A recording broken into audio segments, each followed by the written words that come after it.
As a disclaimer, some of our episodes discuss topics that may not be fit for a younger audience. Some episodes also contain some swearing.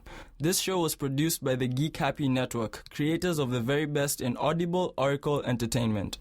If you enjoy listening to Represented, remember to subscribe and leave us a review on your favorite podcast app. We'd love to hear your thoughts.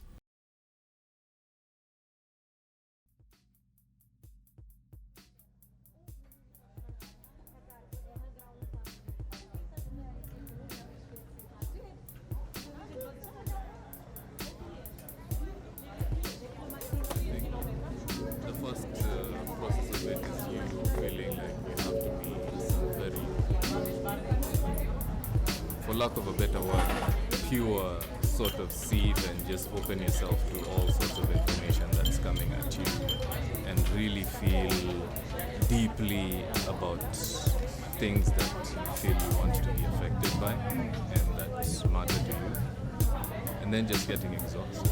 Because you're one person. Yeah. Yeah. And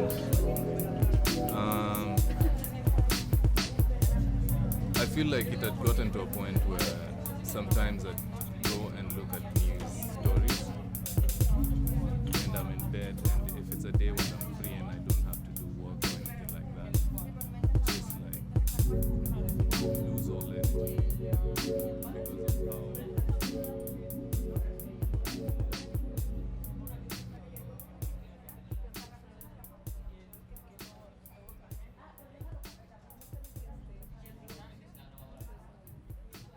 Hello and welcome to another episode of the Represented podcast. I'm your host Nyx, and today is a special episode for many reasons, and one of them is simply because we're doing a video for the first time. So hello to all our viewers. I'm still learning how to do all this. This is very new, but hopefully today works out. And I also have a very special guest in the studio today, someone that I consider a brother to me, much like a lot of the people I have in my life. He's someone that has obviously added value in more than just being someone to have fun with. And this is my friend David Mutuku. I don't know which names you want to use, but like... I go by everything. Mawende. Nice. Throw it in the mix. Karibu, welcome to the Represented podcast. Cheers, first video. Sorry for the pressure, all the lights. It's all good. We'll figure it out. Yeah. I'm really excited to have Mawende in the studio today because aside from my love for conversations, like you're one of the people who I always can go to kind of like recalibrate my mind and like have conversations that matter to me. And I'm really grateful for that, for you being that person in my life, and especially being that person on this side of the world where it's like we've talked about it, where we don't necessarily have the same comforts we enjoy from back home in terms of family, in terms of connection, community, and all that type of stuff. So that's why I say it's a special occasion, at least for me. And we're also here to support Robert, who is aka Lucid, who was on an earlier episode of this podcast, who is performing tonight for the first time ever in Vancouver. Yes, I. Yeah, so like that's also really exciting. So there's a lot happening today. And I'm glad we at least have a moment to just like sit together and kind of like soak up whatever is happening around us. How are you? Welcome to Vancouver, first of all, because David lives in Victoria. But welcome to Vancouver, and like, how are you doing today? Thanks for having me. And I'm doing well. I don't come to Vancouver often. You've done a good amount of coming to Victoria. I really appreciate you doing those trips. Just talk closer to the mic. Yeah. So I'm doing well. Yeah. Yeah. What does doing well entail for you? Doing well is being comfortable in this life thing. Because there's a lot of things to make you uncomfortable. And I guess finding that balance where I guess you're real with yourself and you're okay with how things are moving, or at least you feel some sense of control with it. Yeah, that's doing well for me. Nice. So like, take us to a time when you didn't have that feeling and what that entailed, for example. I feel like with life here, it's almost a constant thing, because it's you're applying for this and that sort of paper for this and that reason, or you're taking this and that course to further yourself somehow. Like, there's just a lot of constant movement and a sense of like, okay, I need to do this next thing, I need to do this next thing. And in that whole race, it becomes difficult to just be okay with yourself and like enjoy life a bit, like live, interact with people, like if you just need a break, like take that break, that sort of situation. And yeah, I think for a good amount of time, with school being the main factor, I just got trapped in this place where it was constant movement, Yeah. And for like anyone who's listening, you studied in UVic in Victoria, right? Yeah. For all 4 years. Yes. What did you study? I took recreation and health education. Okay. Yeah. Explain. So mainly what you're learning there is recreational center management. Was this always a passion of yours? Yeah. So for a good amount of time, I didn't know what I wanted to do. But then as a kid, I learned if you said lawyer, people wouldn't ask too many questions. Nice, yeah. So I started saying lawyer just so that I can get those questions out of the way. Survival. Yeah. Then I went to high school, and in Saints I tried rugby. I forgot to mention.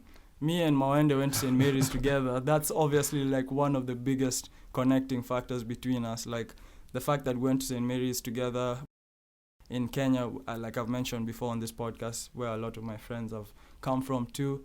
And so shout out to all the Saints out there in the world. But yeah, please go ahead. Yeah, so going into Saints, being a big rugby school, I decided I wanted to be more of a sports person. Because in primary school, I didn't find that I had too many opportunities to compete. Mainly because I was shy, but also because I felt that there were kids who are known to be really good at sports. And those are the people that school focused on to do everything. The stars, yeah. Yeah. So there wasn't really much of an opportunity for someone who was just aspiring. Wishy-washy, yeah. And then in Saints, I came, and it was so well structured that anyone could fit into any sort of team. It doesn't necessarily mean that you're going to get playing time, but at least you're going to train, you're going to become better, and more likely than not, you're going to get playing time anyways. Yeah. That's a really special thing about our school. And like when I was talking to Noni earlier in an episode that we did with her, she was talking about, and you met Noni yesterday for the first time. It's funny how there's a small St. Mary's community now in Vancouver. Unity. Yeah. But like she was talking about how she was in Saints for just 4 months, but like she felt such a different sense of life there, because she came from a school where like she wasn't allowed to be like kind of like herself, but she came to St. Mary's where it was a bit more like she found people who gave her like a bit more of leeway to do different things. Yeah, which is I think why Saints is so special. Yeah. And so what was Saints like for you? Because you were there just for high school, right? Yeah. I was there my whole life. So I feel like people who've been there their whole lives have a different relationship with St. Mary's than people who haven't been there. So what's yours? Yeah. I'd say it was interesting. It was a very different place, and I knew that because my elder brother Mwini went to Saints earlier, and he was just finishing Form 4, so going to IB. And I was finishing Class 8, and I was trying to get into Strathmore. Yeah, because my dad really liked Strathmore. It was where academic people went and all that. So I was talking to my brother, and he was like, yo, if you want to enjoy life, Mawende, if you really want to know what life is like, you need to come to Saints. Yeah. And his one of his close friends who was a neighbor, David Wangai, shout out Dave if you ever get to see this. He was a rugby superstar, probably still is. I think he lived in Malaysia for some time, but he was a really good guy. He was also like, yo, if you want to live a good life. If you want to go do books and just focus on books, go to Strath. Cool. Yeah. We understand that. But if you want to enjoy life, you want to try sports, you want to figure out arts, you want to participate in plays, musicals, that sort of thing, you need to come to Saints. It was a place to be, you know. Yeah, it was that promised land, that Canaan vibe. For sure. That was Saints. Yeah. And like it did not disappoint. Yeah. I definitely didn't focus on the books thing and ended up failing Form 4, but that's a story for another day. Yeah. But life was so good in Saints. Yeah. I went, tried rugby. I got hit. I was probably on the ground for like a full minute. No one seemed to notice because the game went on. And I was in so much pain I couldn't move. Yeah. So I stood up and I looked and I was like, no, I'll kill myself in this beach. So I didn't know how to swim. Oh, you didn't know how to swim? I didn't know how to swim at all. I'm surprised because like Mawende is known for swimming. So okay. Yeah. So I needed to find a way to kill time because my bro never wanted to go home early. So my pops would probably come pick us up at like 6. Okay. So I needed to fill in that time. That extra time, yeah. Yeah. So I decided to go to the pool and it was different because like there were the big superstars like Ngaide, Stig, Falcon, those guys. It was like we were arranged in lanes. Yeah. But there was enough space for everyone to just kind of come in and figure themselves out. I was in lane 1 with the class 1s and 2s. Because you're still learning. Yeah, and like they were really nice to me. Shout out to a guy called Jamie. Yeah. He Jamie. sounds familiar. I feel like Jamie O'Wara. Yeah, you remember him? Yeah, I remember. He was in Red House. Yeah. No. He was in yellow. Yellow. Yeah, he was in in a yellow. dark kid, kind of. Yeah. Was he dark? Yeah. Yeah, I remember him. Yeah. Yeah, shout out to Jamie. Jamie is somewhere in the east. I forget. Yeah, no, he was an amazing he was like the best swimmer amongst kids his age, right? Yeah, I remember that. Yeah. Those are the people who are training me. Those are the people who are giving me tips on how to improve and stuff like that. Yeah. And yeah, like listen to kids. Kids know what's up. Yeah. That's one thing Kanye West got right. So like Saints, and then from Saints, I guess, fast forward just in terms, in the interest of time, fast forward post Saints, where did life take you once you finished high school? So I did IB, finished that year. Okay. And then I had applied to UVic, and I was hoping that to start in September after I had finished IB. So I was going to chill for about 9 months or something like that, then come to school. But as luck would have it, my visa got denied. Oh, man. So I was chilling at home trying to figure out what to do next, but I joined a swimming club in the meantime. And then I was hoping to come in January.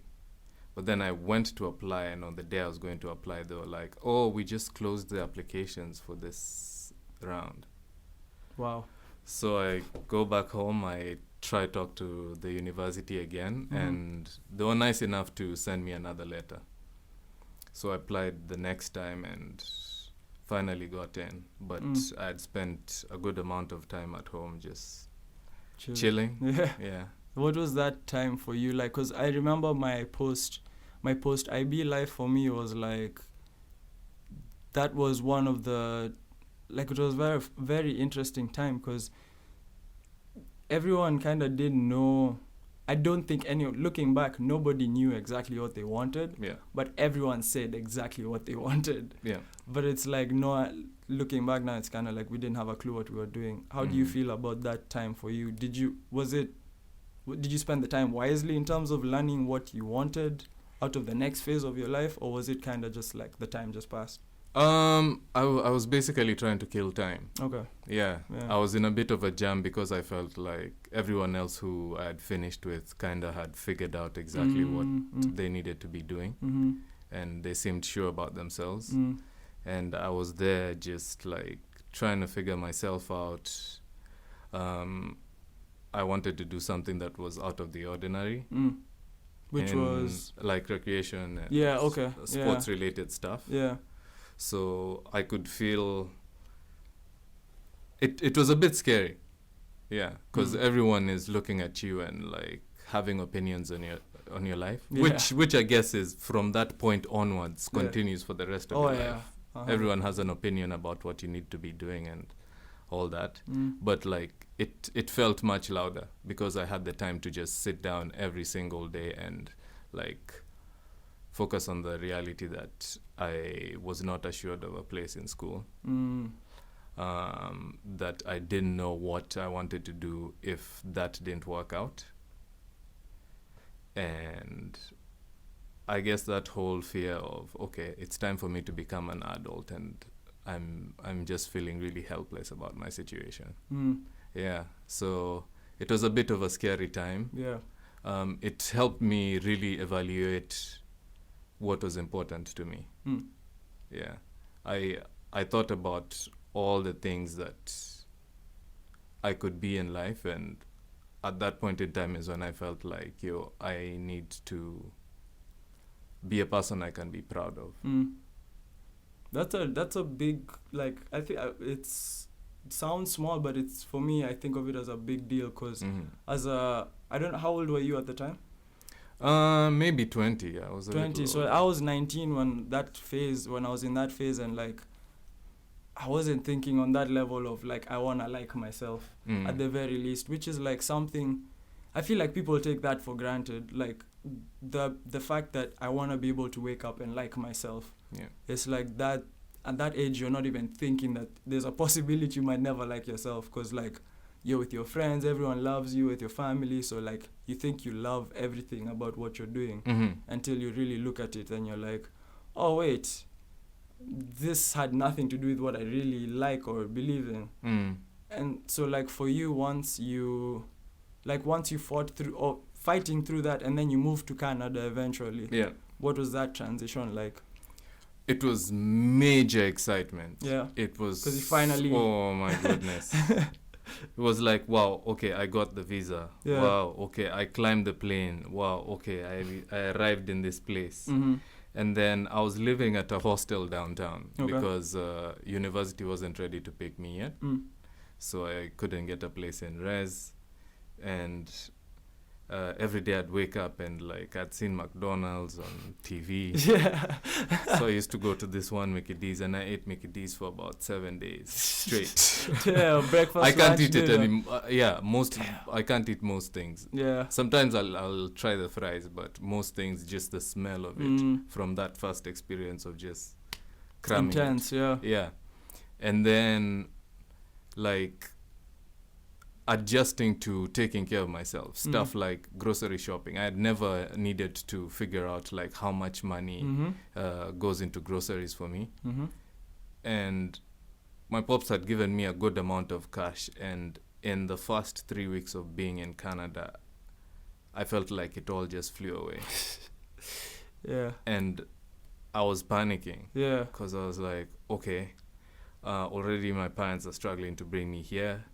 This amount of money, like we didn't even have a clear idea of what budgets need to look like. But to me it was like, whoa, you spent this amount of money on just yourself. Exactly. Yeah. And like you can't really account for what it is that you spent it on out of the ordinary. But like it just moved. Yep.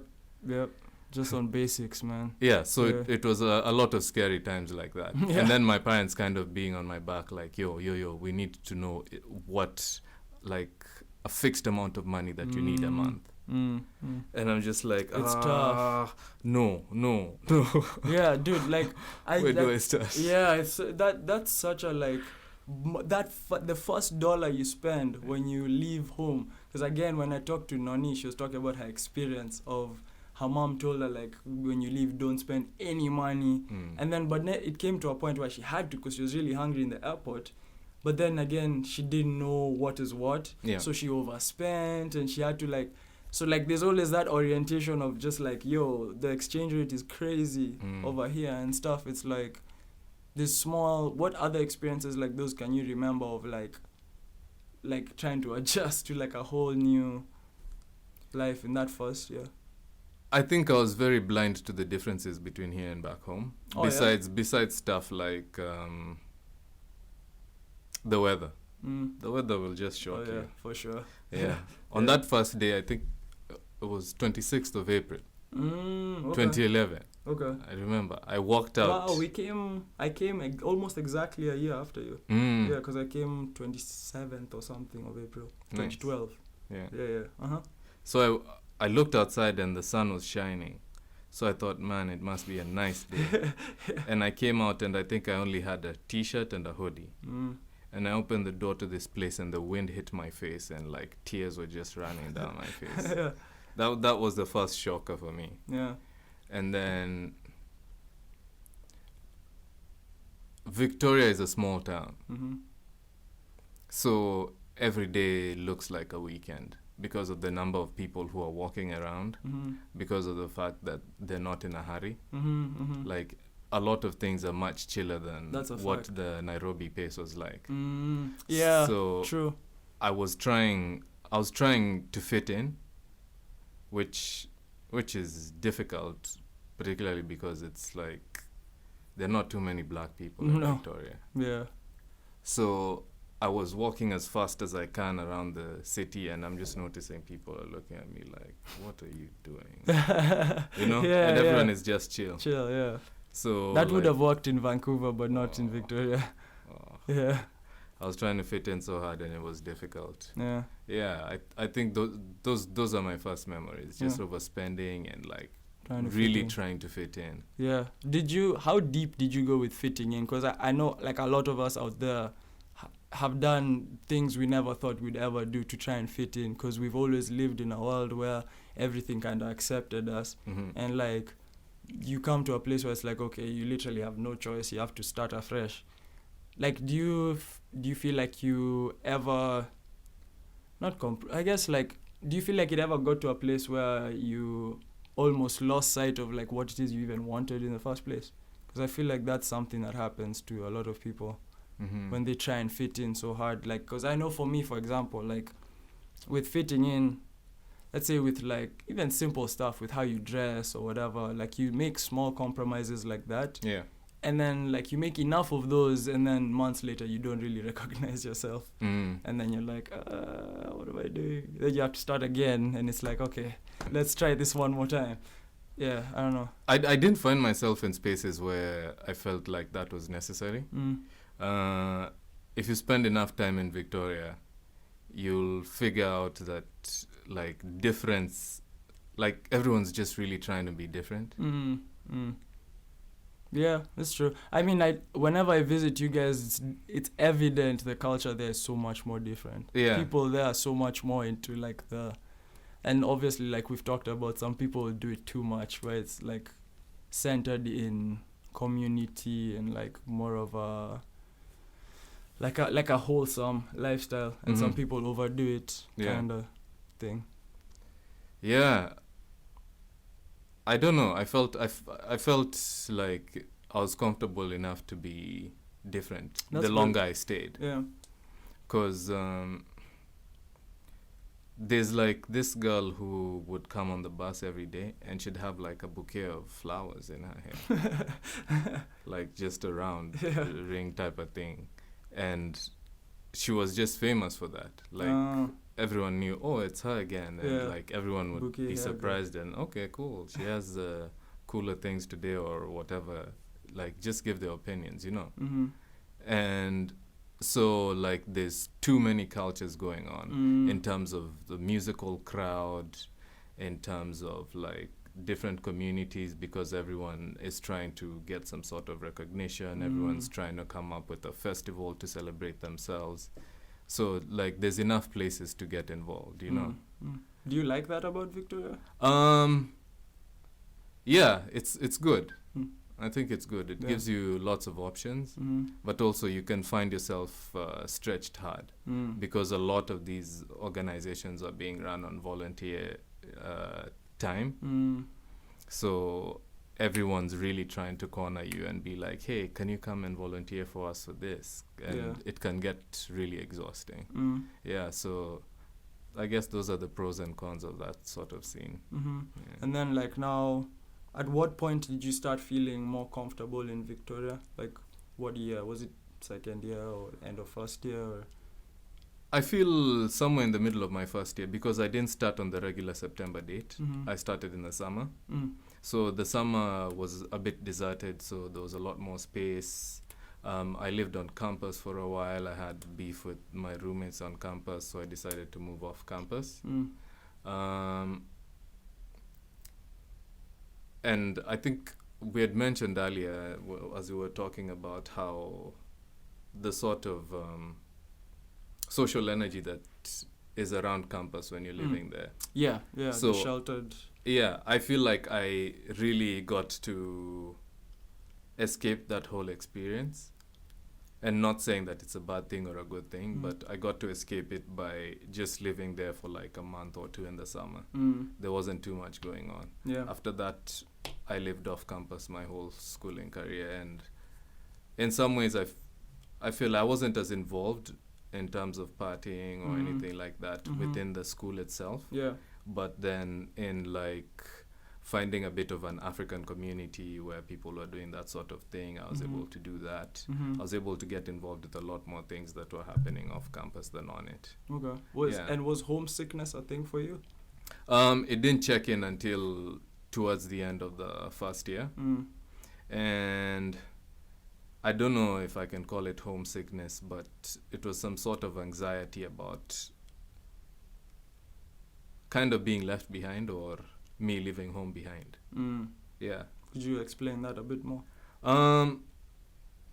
So I could tell that my opinions were changing in a lot of things, and I didn't know if I was going to find acceptance for the sort of things that my mind was changing about back home.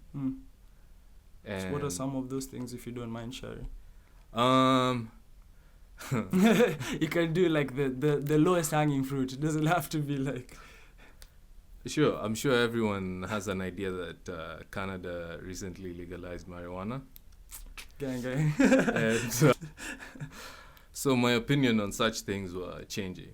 One, because I'd come from a society back home where it was very much like, this weed thing, if you smoke it, you're going to go mad. This weird thing, if you smoke it, you're going to be poor. You're going to be lazy, just all sorts of things. Yeah. And then I come to a place where it's basically university professors, people who are kind of established, people who are deep in academia and that whole sort of thing, are coming out with evidence for the benefits of this sort of thing. We had a Hempology 101 club where they would teach different things about weed and hemp. And every Wednesday at 4:20 p.m., the 420 club would meet in the middle of the school and have like a group smoking session. Yeah. And the people I was seeing in these sorts of groups and like just connecting with in community as I walked around, as I went to parties and stuff like that. They were not bad people. No. You know. Contrary to Andy's beliefs. Yeah. They were good people. They were trying to do good things, like, and yeah. So my opinion about it changed. And I guess with the younger sort of group in the country, you'll find a lot of people who are in support of that sort of thing. Yeah. But it's not an easy conversation to start having with your parents. No, I mean, dude, there's so many layers to that conversation that I don't even want to entertain. Yeah. I already feel like we've said too much. Yeah. But it's like, it's so complicated being, and not just with marijuana. It's just like when parents send us away from home, not send us, or we want to go and leave home and do stuff, and like for some reason, I think we talked about this earlier, I feel like they have this thing where they expected us to stay, like, yeah, sure, go and live a new life somewhere else with new people, new space, new everything, but come back with the same values, like exact same values, the exact same translations of those values, and just exactly how we give them to you, bring them back the same way. Yeah. But it's like, and then it's funny because when you go back home and you're someone who hasn't quote unquote evolved, you're judged for it. But then you go home and you've evolved, you're still judged for it. So it's like that battle has always it's always been interesting, and I think it's something that I'm not upset about it, because I've been fortunate enough to see my siblings go through it enough, and I understand why it exists. But what do you think about it? Is that something that it bothers me that it exists, but not in terms of like I think about it all the time. But does it bother you, or is it something that hinders you, or are you just kind of living with it? Okay. First of all, big up all elder siblings, everyone who went through the fire, for the rest of us to have it a little easier. Big up yourselves. For sure.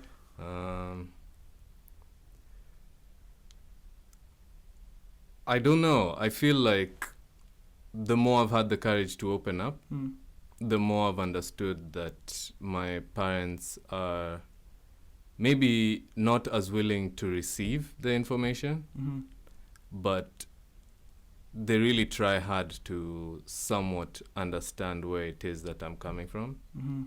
And for the most part are careful in how they give me feedback. Sometimes they won't tell me we disagree with what you want, but they'll send me a lot of links and stuff like that, where it's basically like, man, you're on your own with this. You can cuss. Go ahead. You're on your own with this shit. Like, we're not with you. Yeah. Basically. We understand you're trying to be an adult, but we are not with you. We don't, it's cute and all, but yeah.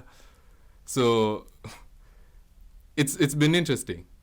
It's been interesting in terms of figuring out that energy. And one thing, I don't know if I should expose her, but I guess we can. One thing my mom told me was like, sometimes your parents don't need to know everything about what's going on with you.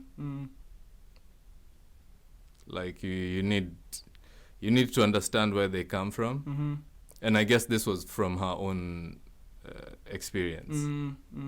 It was like, you need to understand where they come from. You need to understand like what values they hold, and kind of try and give them an easy time with figuring you out. You can give them hints, but don't give them everything. Like don't stress them out. It sounds similar to what we were talking about yesterday at the get together. Shout out to all the Kenyans out there. We were at a Mashujaa Day party with other Kenyans, and we had similar conversations. And we were talking about like giving them things in bits, like to like test them out, and like. Is that something you do actively? Like you're like, okay, I really have to give you my life in bits. Oh yeah. But I don't know if I've been very wise with my bits. Sometimes I feel like I give them chunks. You're not measuring properly. No, I'm not measuring properly. Like I kasirisha them and then I pull it back again and I'm like, you guys, I love you. Which is another weird thing. Like. I remember as a kid, not because I was like, I can't be a man telling my mother I love her. And like, I just had a lot of that kind of crap going on within me. We all did, yeah. And I feel like part of me being courageous enough to talk to them about things has also been because I kind of have a better idea of how to follow it up. I'm like, I'm disagreeing with you on this, but there's no love lost. And it's not coming from a place of I'm trying to disrespect you or anything. Like, this is what I'm seeing as being the truth right now. It's all in the follow-up. I'm trying to share it with you because, like, I want you to know where I'm at. And I think that's helped a lot. And I think my parents are happy about the fact that I'm not afraid of being imperfect in their eyes. Okay. And in some ways, I think it has benefited our relationship. That's good. Yeah. And like in terms of career, and because that's a conversation that always comes up with parents. First of all, even before your parents, what is your plan for your life now, where you're at? Like, what is not career? I said career, but like, what is your general plan for yourself? What do you want right now? To be happy. Okay. Yeah, it's that simple. Okay. What that looks like, I don't know. Okay. That's the hard part. But it's just to be happy. Yeah. Yeah. And so you have no hang-ups over how it comes and all that type of stuff just yet. I stress about stuff. I stress about money. Yeah, for sure. Yeah. I stress about stuff like papers. Like, okay, I know my work permit is ending at this time, so have I figured out what my next plan is? Am I sticking around? Am I going to have to go back home? If I have to go back home, what does that need to look like? There's those worries. Yeah, for sure. But then I'm also trying to enjoy life, you know? Yeah. And finding that balance is that state of happiness. And it's becoming more achievable. What are the things that have made it more achievable? Being able to switch to things that I want to do. Being able to be confident and happy in the sort of life that I'm living. So I told my pops how many hours I work a week. Okay. Which is maybe around 30. Okay. Between 25 and 30. Which is less from a Kenyan perspective. Yeah, you know? Yeah. Kenyan and my life. pops is like, what are you doing with your life, man? Like, this is when you're meant to be working, maximizing your those 20s, hours, you know? Yeah. Like, this is not the time to chill. You need to be working, you know? Yep. Work through your 20s so you can chill through your 30s. I don't know, so that you're wealthy. Yeah, I get it. And he was stressed out about that stuff. But, like, I was like, you know what? This schedule is working for me, and whatever I'm earning, I'm kind of meeting what I need to meet. And like just being able to be confident in such small decisions. Yeah. What are some of the things that you're passionate about, like aside from everything? Like, what is something that you wake up every day to like really get into yourself? So I used to work an admin job, but then I switched to being an educational assistant, helping out in classrooms, one-on-one support, and like smaller group support for classrooms. And it's just a really fun, happy vibe working with kids. Not that everything is easy and all that, no, but understanding where they come from, like how they choose to handle conflict, like how they bounce back, how every day it's like, okay, a fresh slate, and like let's move on, you know. That I miss that about being a kid. I was thinking about that at some point, and I was like, when I would go through bad days in school, and you sleep and wake up, everything is fine the next day. Like you literally get a fresh, like it's weird, it's like magic. The next day is literally brand new, and it's like like you get a new chance every day, and I really miss that because I feel like as an adult there's that tendency to hold on to things a lot more. It's like much easier now to just latch onto things and let them weigh you down. I feel like that's one thing I really miss about being a kid. That's pretty interesting. So like kids, working with kids and kind of like, so you'd say that's something you're really passionate about right now? That's something that I'm happy about doing. That's nice. I'm trying to be a DJ. Okay. I try to play reggae, and I'm trying to infuse some African music in there. Nice. So are you creating your own music? No. Okay. I'm playing other people's music and trying to take credit for it. Nice.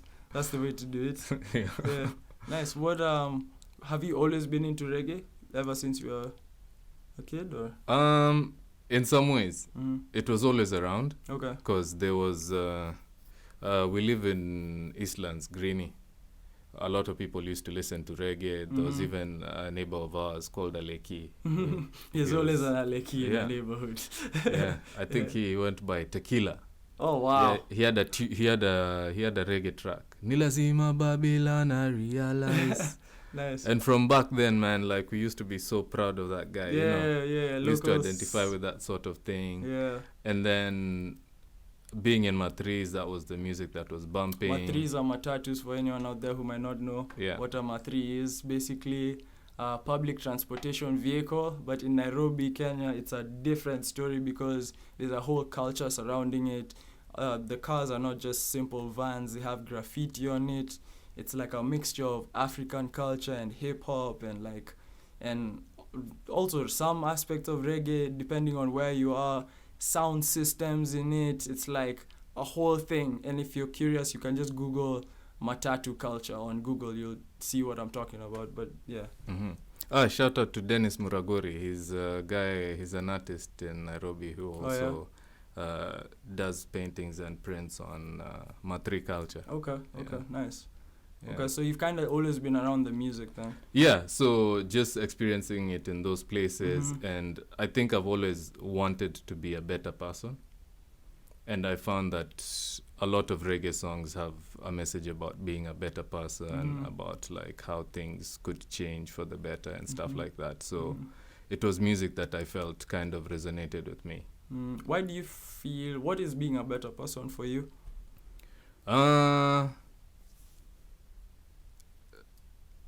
It's being like the whole UN business on a real note, you know, wanting peace for others, wanting success for others, you know.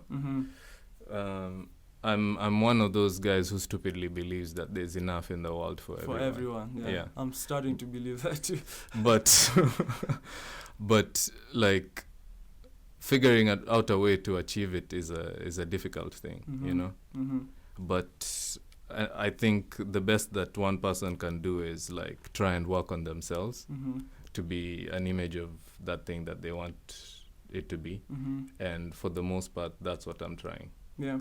I could be failing at it, but that's what I'm trying to do. Yeah. No, I don't even think there's passing or failing, because like for me personally, with like how my life has been the last few months, it's kind of like, to be honest, it's all up to us as individuals. Like you're saying, it's kind of like, at the end of the day, what can we really control, like as people? Like I can only control how I treat you in the streets. I can't control what you think about like family and economy and all that stuff. But I can at the very least be like, okay, I won't step on your toes, or I can just be a little nicer to you than I usually am, or whatever, you know. So it's interesting. With that kind of a mentality, what are some of the challenges you've encountered just personally with living in a world that is not set up for that, and having that mind where it's like, I know this is my truth, but I know the world I live in does not support that truth, but I still believe in it? In some ways it's been hard. I think the first process of it is you feeling like you have to be some very, for lack of a better word, pure sort of sieve, and just open yourself to all sorts of information that's coming at you, and really feel deeply about things that you feel you want to be affected by and that matter to you. And then just getting exhausted. Yeah, because you're one person and you're human. Yeah, and I feel like it had gotten to a point where sometimes I'd go and look at news stories, and I'm in bed, and if it's a day when I'm free and I don't have to do work or anything like that, just like lose all energy for the day because of how, I guess internally, I don't know how to say it in other words, but I'm sort of mourning for the state of the world. I feel you. Yeah. I think it's unfortunate that some people are born with that sensitivity. I think some people are literally born with a sensitivity to more than just their family and friends. And it's unfortunate that like you have to kind of deal with that burden. Yeah. So I think that was like the hardest part of it. Yeah. Wow. Yeah, I'm sure.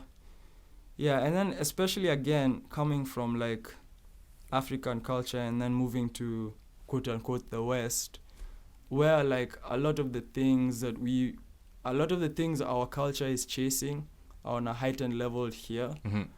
In terms of like quote unquote again development and all that, but like how do you reconcile that coming to the place where, coming to the West where, it's strippers, drugs, and like, you know what I mean? And people assume like you're coming from a place where it's a bit more of a humble culture, like our capitalism hasn't hit us hard just yet, like we're still kind of climbing that ladder. Yeah. And then you come here to a place where you've realized, so I guess my question is, was coming here part of the reason you realized there's that thing, like that thing of the world that doesn't support that thought? Or do you think you'd have realized this if you stayed? I think I realized it at home. Okay. But at home, I feel I was never an adult at home. What my thoughts were like was very influenced by what my parents and their friend group sort of thought about things.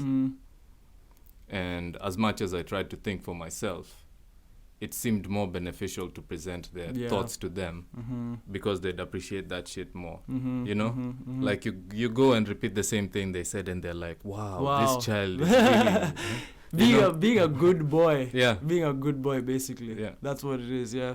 Yeah, I can relate. And then now being here and like seeing how things can work here and like just different things about here, you get to realize that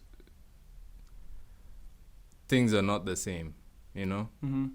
Like we're lied to about a lot of things. And I'm about to get political. It's fine. Go wherever you like to go. Yeah. Well, people here are able to demand services in ways that I don't feel we're able to back home. Like, you mean systemically? Like when they raise an issue, it's taken seriously. There's it being taken seriously, and there's like ability for them to mobilize when they don't feel heard. And feel safe about mobilizing. You know, the first time I went to a protest here, I stayed on the other side of the road because I was like, yo, if you know what a protest is from a Kenyan perspective, you have to be sure that you're ready to die to participate in that thing. You know, 100%. Yeah. Those water cannons are going to come, like those karaos are going to step on you and whoop you with their rungus and whatever, and you know. Tear gas and everything.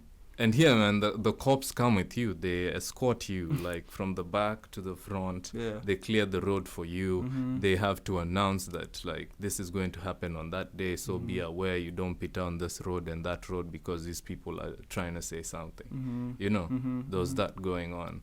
There was the case of like indigenous people rising up about things that are happening here and how they're being mistreated and stuff like that. And you're looking back home and you're seeing the same sort of things happening, like people being taken out of lands that they've been in, like squatters and stuff like that.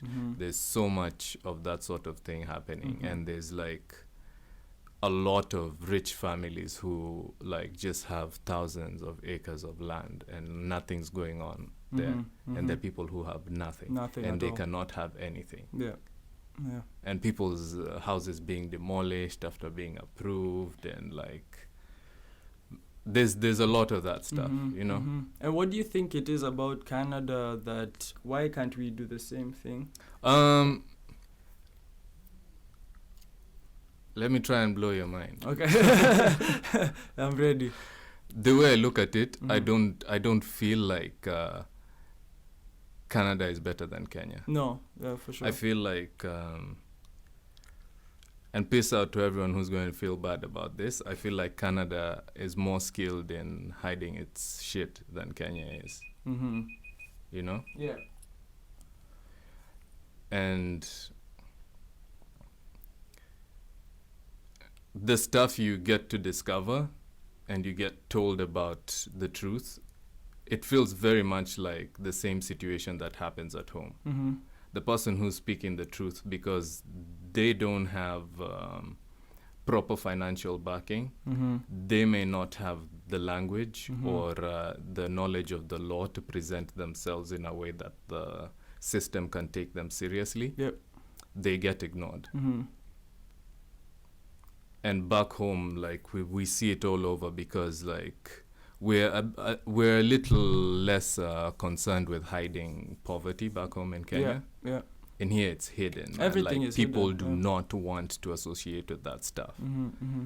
Like, I feel like it's worse than how people treat homeless people back home. Because yes, it's the system, but then people on an individual level,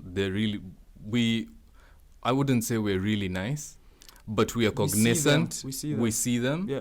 We're not trying to hide them. We're not telling people like get out of here and like go on the outskirts. We don't want to know you exist. But you know what makes me now? I have something to challenge that. Though, okay. Because I see where you're coming from, but I don't think it's something we do consciously. I think by virtue of our infrastructure not being able to hide anything, even with our government not being able to hide the fact that they steal billions from us using dumb methods, like I think just our infrastructure hasn't reached a place where we're good at hiding anything. So like I feel like that's why we can see everything. Yeah. And that helps because for those people who are conscious enough to know that seeing is important, they'll take the seeing as a positive thing. But for those people who see it as a negative, there's people who don't like the fact that we see sick people, like we see poor people everywhere, like you go in Nairobi and it's so visible. So at least I feel like here it's a result of like you said, definitely the infrastructure. But at home I think it's the same thing where like we just don't have the means to hide it as well. But I still don't believe that we really value seeing everything like we do. I don't think it's a matter of necessarily valuing seeing it, but going to the extent of trying to hide it in a way where you're silencing people, you know, because it's just like that whole freedom of speech thing. Yeah. Back home, like I feel someone who is considered to be insane, as much as no one is going to take them seriously, you can somewhat voice around your community. You can communicate that stuff. But I feel here there's a lot of muzzling, you know? It's like, oh, that's not a nice thing for us to see. Oh, my kids cannot see that. That stresses me out. It's like, okay, if things were to go wrong for me, people would not want to like know that I exist.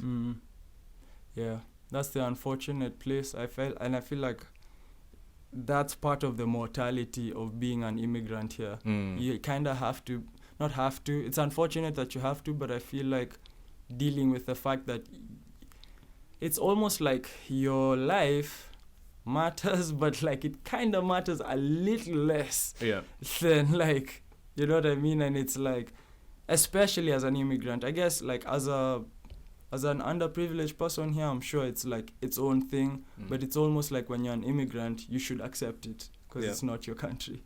Yeah. Unless you go and rescue some kid. Oh yeah, from a building. The alarm rang, so we kind of have a few minutes left. But like, we were going somewhere that I wish we had more time to like go. But in the interest of time, like, thank you for the conversation so far. Anyway, like, I know this is like a rare occasion to have you on the Vancouver side, and like I'm always grateful whenever I visit or when you visit. That's for anyone out there. Like Mawende always takes super care of me whenever I go to Victoria. Shout out to Tish, your first lady, and yeah, I mean you guys always like take super good care of me. And if anyone back home was wondering if I'm fine, this is one of the big reasons that I'm fine and that I'll continue to be fine. And I wish you all the best with everything. And I know our conversations will continue as always. I just for anyone who's been listening to this, I hope at least you don't feel alone with some of those weird thoughts of like, yeah, no, none of this is convincing. Yeah. So, but yeah, any last words for? I just say thanks for having me. Big up everyone who was at the party and helped put it together yesterday. That was an amazing time, and yeah, I felt really good to be able to hang out with other Kenyans. In a way that I haven't in a while. Yeah, that's awesome. Big up yourselves. Shout out to Linda for hosting us. Linda was also on an earlier episode of the podcast, so check that out. Yeah, I mean, thank you to everyone for listening, and peace.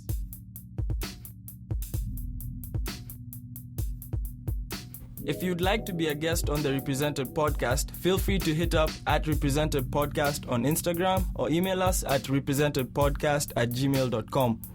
Thank you for listening, and for more Geek Happy Network shows like the Monster Slayer's Guide to Slaying Monsters, or partner shows like the Jay and Tay Show and Book and Bitch, come give us a listen at geekhappynetwork.com or look for us on your favorite podcast app. And be sure to follow us on Facebook or Instagram at Geek Happy Network. This show is hosted and created by myself, Nyx, editing by Robert Mudhama and myself, video editing by Russ Rara, and intro music by Mick Narciso.